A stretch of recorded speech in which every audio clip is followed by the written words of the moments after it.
Sometimes learning English feels heavy. Sometimes learning English feels heavy.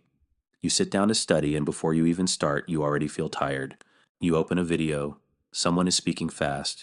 You understand a few words, but not everything. And then a quiet thought comes into your mind. Maybe I'm not good at this. Yeah, maybe you feel behind. Maybe you feel embarrassed when you speak. Maybe you compare yourself to someone who sounds fluent and confident. And slowly, you start losing motivation. If that sounds like you, I want you to pause for a moment. Take a slow breath. You are not alone. So many English learners feel this way. They don't talk about it, but they feel it. Learning a language is not only about grammar and vocabulary, it is emotional. It touches your confidence, it touches your identity. When you cannot express yourself, you feel small, and that hurts. But today, I want to tell you something very simple. Don't give up on English, not in a loud, dramatic way, just gently. Stay. Stay with the process, stay with the small steps, because progress is happening even when you don't see it. Your brain is learning new sounds. Your ears are becoming more familiar with English rhythm. Your mouth is practicing new movements. It is slow, but it is real. Sometimes we believe progress should be fast. We think, if I study for 3 months, I should speak confidently. But language does not grow like that. It grows quietly, like a plant. When you water a plant, you do not see change in one day, but under the soil, roots are growing, stronger, deeper. Learning English is the same. You may not see big changes every week, but inside your brain, connections are forming, new pathways are building, and one day, you suddenly understand a sentence without translating, or you speak without stopping too much, and you think, oh, that was easier. That moment is not magic. It is the result of many small days of practice. Another difficult part is comparison. You see someone online speaking perfect English. They sound relaxed, confident, natural, and you think, why not me? But you are only seeing their present. You are not seeing their past. You are not seeing their mistakes, their fear, their slow beginning. Everyone who speaks well today was once a beginner. Everyone. There is no exception.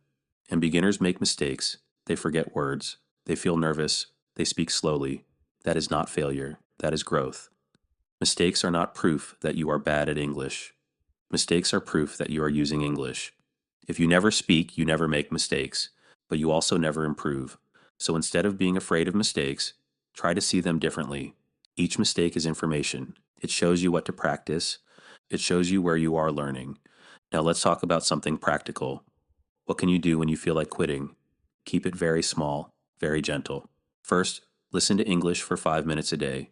Only 5 minutes. You can listen to this podcast again, or any slow English audio. 5 minutes feels easy, and easy means you will continue. Second, speak one sentence out loud every day, one sentence about your real life. I am feeling tired today. I am cooking dinner. I am practicing English. Simple sentences are powerful. Your mouth needs movement, not perfection. Third, be consistent. Consistency is more important than intensity. 10 minutes every day is better than 2 hours once a week. Small daily practice builds habit. Habit builds confidence. Confidence builds fluency, step by step. Also, forgive yourself quickly. If you miss one day, do not say, I failed. Just restart the next day. You are human. Life is busy. Missing one day is normal. Quitting forever is the only real mistake. Let's review a few important words from today. Give up means to stop trying. Today, we choose not to give up. Feel behind means feeling slower than others, but everyone learns at a different speed. Self-doubt means not believing in yourself. It feels real, but it is just a thought, not a fact. Progress means improvement over time. Even small progress matters, and consistent means doing something regularly.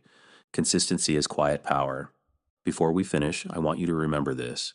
You are still here. You are still listening. You are still trying. That already shows strength. Learning English is not about becoming perfect. It is about staying patient, staying curious, staying kind to yourself. You do not need to become fluent this month. You just need to not quit today. Tomorrow you try again, 5 minutes, one sentence, one small step. And over time, those small steps become something big. If this episode made you feel calmer, you can subscribe and join this community. We speak slowly here, we learn gently here. And if you want, write a comment and tell me one small action you will take this week.